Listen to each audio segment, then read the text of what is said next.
I thought my marriage was unbreakable until a hidden camera revealed the truth. One video shattered everything, exposing my wife's darkest secret. But that was just the beginning. The lies, the deception, and the way I decided to handle it. She never saw it coming. Stay until the end, because this revenge is something you won't forget. My name is Brian, and if not for my car's security camera, I would have remained blind to the truth. I would have continued living a lie, believing my marriage was built on trust, convinced that my wife was faithful. But once I saw the footage, there was no turning back. Before I take you through it all, I want you to ask yourself, how well do you really know your partner? Could they be living a secret life right under your nose?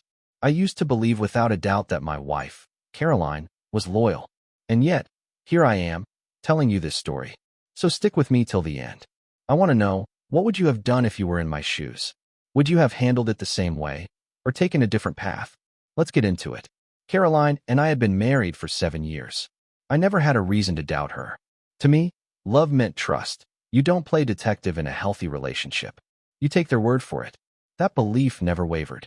Not for 7 years. My business kept me on the move. Sometimes, I traveled once or twice a month. Other times, I'd be gone for weeks. It wasn't ideal, but it paid well, and I made sure Caroline was comfortable. I always made time for her when I was home. After a grueling week of back-to-back meetings, exhausting flights, and barely any sleep, I was relieved to be back. I just wanted a quiet day to settle in. The next morning, I decided to take my BMW 7 Series for a quick drive. But the moment I started the engine, something felt off. It didn't sound as smooth as it should. A roughness in the idle. Then, a maintenance warning popped up on the dashboard. That didn't make sense. I had serviced the car before my trip. It was running perfectly then. There was no reason for it to be acting up now. Unless something had happened while I was away. I walked into the kitchen and asked Caroline directly, "Did you drive my car while I was gone?" She barely hesitated. "Yeah, I borrowed it to visit a friend." That was it. No extra details. No explanation. At that moment, I had no reason to press further. It was just a car, right? If she needed it, she needed it. I let it go. But when I took it to the auto shop, frustration boiled over. The moment I saw the mechanic, I let him have it. "What kind of service did you guys do on my car?" I snapped. "I brought it in last week, and now it's already acting up? Do you even know what you're doing?" The mechanic, a middle-aged guy with grease-stained hands, barely reacted. He just sighed, wiped his forehead, and walked over to my car. Without a word, he popped the hood and started checking things over. I stood there, arms crossed, still fuming. "I swear, I don't know what you guys did, but this is ridiculous," I continued. "I paid good money to keep this car in top shape, and now it's running like it hasn't been maintained in months." The mechanic remained calm, running diagnostics in silence. He plugged in his scan tool, then moved to the infotainment system, navigating through the controls with practiced ease. I was expecting an excuse, an admission of fault, something. But then, he turned to me and said something that threw me off completely. "You might want to check your security cam." I blinked. "What?" He didn't look up right away. His fingers tapped lightly on the infotainment screen. Then, he finally met my eyes, his expression unreadable. "Your car has a dash cam, right?" he asked, his tone too casual. If I were you, I'd take a look at the footage. I felt a shift in my gut. What the hell was he talking about? My frustration over the car faded. A different kind of unease settled in. Something else was going on.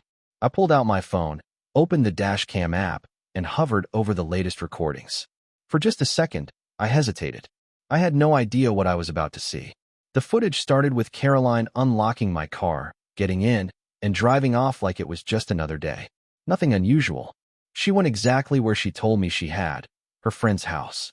But then, another clip played. She wasn't alone anymore. Caroline was still in the driver's seat, but now there were others in the car. Her friends.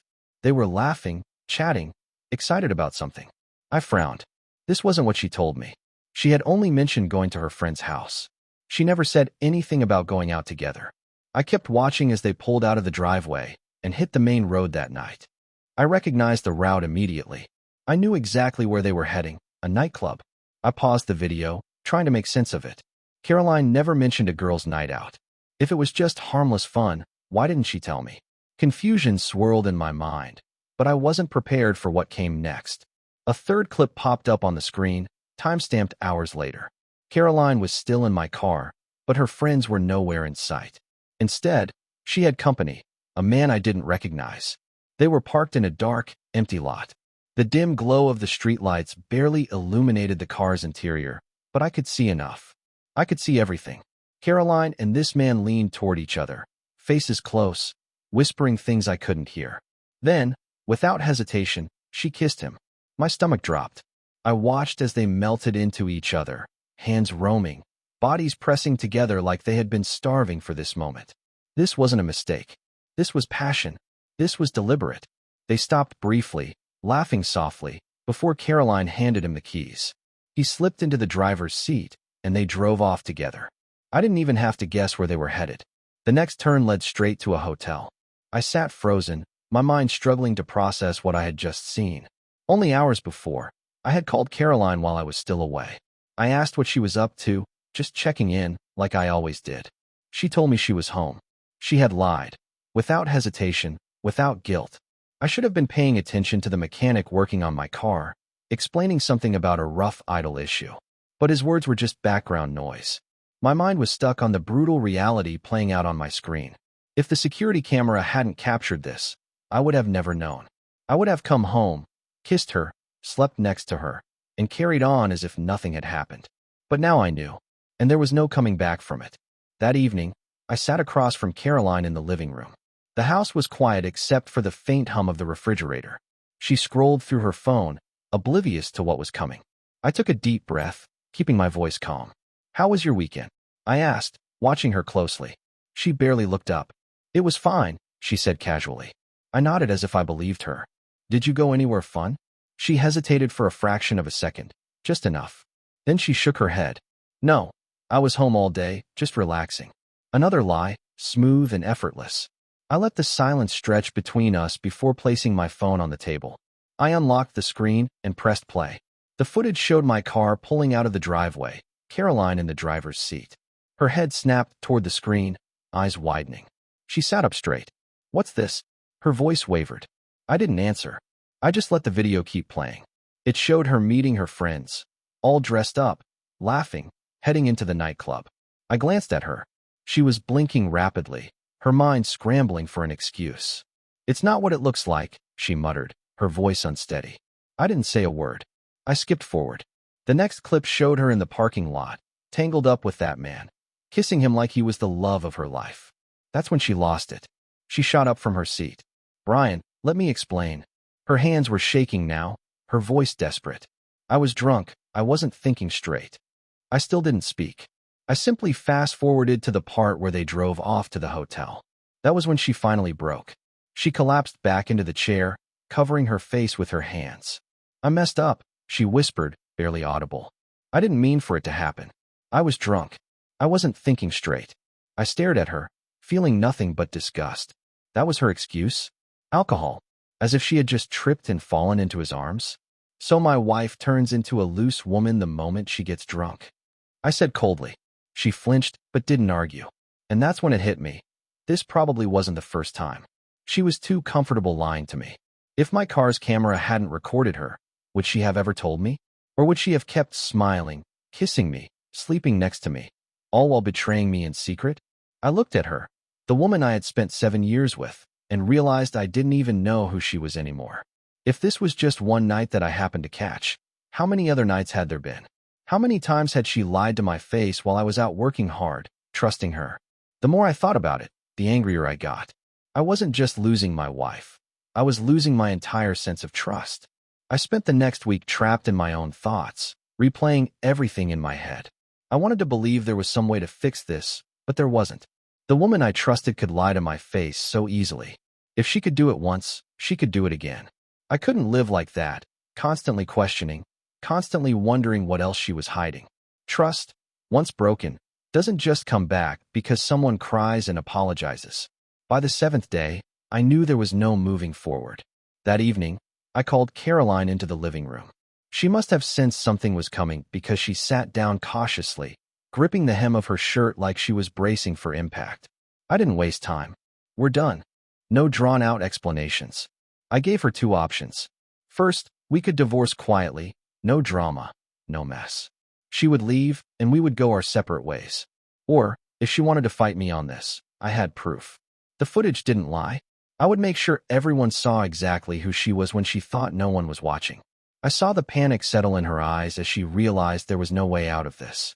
If the video got out, her reputation, her carefully curated image, everything would be destroyed.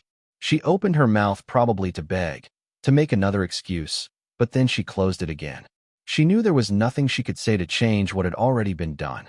After a long, tense silence, she nodded. She agreed. The next morning, she packed her things. There was no big emotional goodbye, no last-ditch effort to change my mind. Just a woman stuffing her life into a couple of suitcases, knowing she had no one to blame but herself. I didn't watch her leave. I didn't need to. The moment she walked out that door, she was already gone to me. When the dust settled and Caroline was finally out of my life, I found myself sitting alone in our now empty house.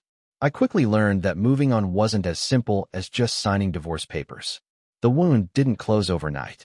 If the woman I had given my heart to could betray me so easily, how could I ever trust another person? The thought of starting over with someone new felt exhausting, and if I was being honest, terrifying. So instead of dealing with those emotions, I buried myself in work. My business became my escape, my safe space. Numbers don't lie, profits don't cheat, and success doesn't whisper empty promises in your ear at night. If I couldn't have stability in love, I'd at least have it in my career. And for a while, that worked. The long hours kept me distracted, and I didn't have to think about what I had lost that much. But deep down, I knew this wasn't a permanent solution. I knew I couldn't hide behind my work forever. One day, I'd try again. One day, I'd probably meet someone who would prove that love isn't always a game of deception. But not today. Not now. I was still picking up the pieces of the life I thought I had. So now I want to hear from you. What would you do if you were in my shoes? Would you have handled it differently? Would you have tried to work things out? Or would you have walked away like I did? And the biggest question, could you ever forgive a betrayal like this? Because I know myself. Even if I had tried, I don't think I could ever look at her the same way again.